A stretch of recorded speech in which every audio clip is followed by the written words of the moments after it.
Talaga namang nakakadurog ng puso kung mahiwalay ka o masaktan ng iyong loved ones. Pero ang pagiging broken-hearted pwede rin daw mauwi sa aktwal na sakit sa puso at nakamamatay pa pala.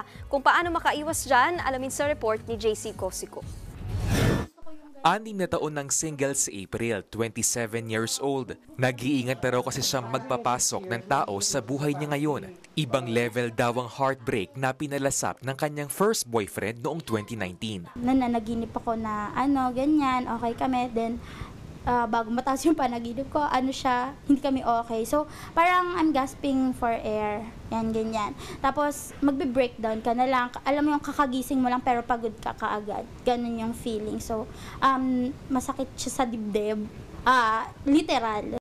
Mula 2019 hanggang nitong Enero, umabot sa higit 95,000 ang tumawag sa crisis hotline ng National Center for Mental Health.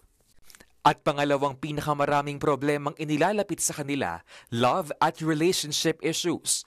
Pero alam niyo bang ang pagiging sawi sa pag-ibig, posibleng mauwi sa aktwal na sakit sa puso?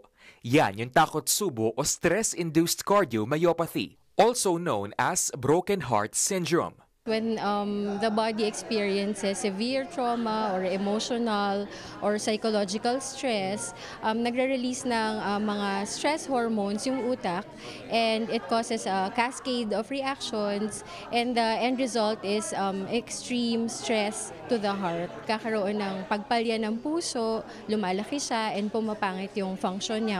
Kabilang sa mga sintomas nito ang pananakit ng dibdib, hirap sa paghinga at pagkahingal. Nagagamot naman ang broken heart syndrome, pero hindi raw ito dapat baliwalain. It's a serious condition. Yes, nakakamatay siya.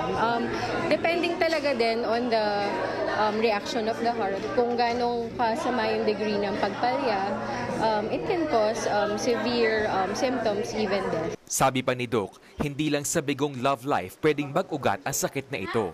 Pwede ring dahil sa namatayan ka ng mahal sa buhay, nawala ng trabaho o anumang nagdudulot ng matinding stress. Kaya mahalagang inuupuan at ina-assess ang ating mga nararamdaman.